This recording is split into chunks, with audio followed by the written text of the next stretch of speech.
So basically, I want to talk about what had happened to me with BHD with sensory issues, but I can't say the word that they changed the name to, or TikTok will give me a community guideline violation.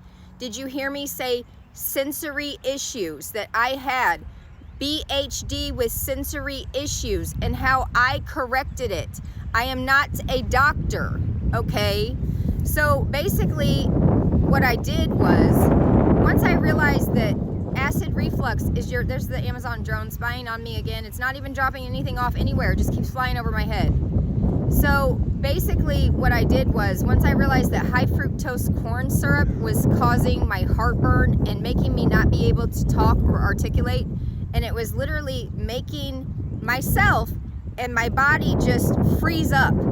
I remember when I started getting sober off of SSRIs and things of that nature, that like even the spit in my mouth changed after I started getting off all the chemicals and stuff, and I was able to open my mouth more and talk and articulate. It's one of the first things that I noticed coming off of psych meds.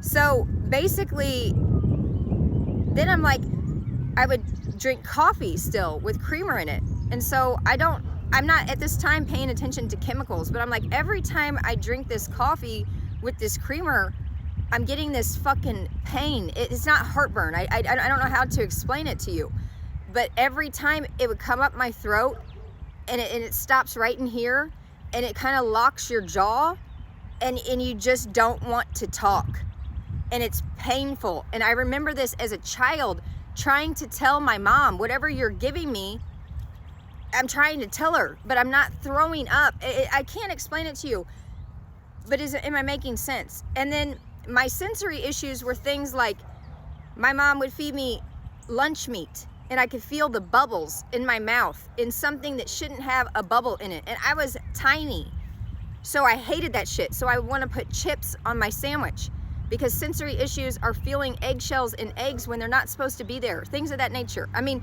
there's a lot of sensory issues. We do not like our hair dirty.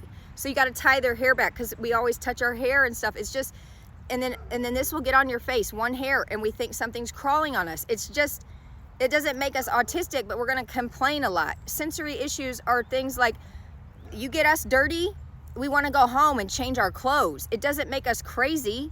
It's just things that we like in a certain order because of the surroundings that are around us. Does that make sense? So once you just have this child and they're on all nature, if you can figure that out without me getting a community guideline violation, all nature. And I didn't come here to make friends, and I'm not always going to be nice.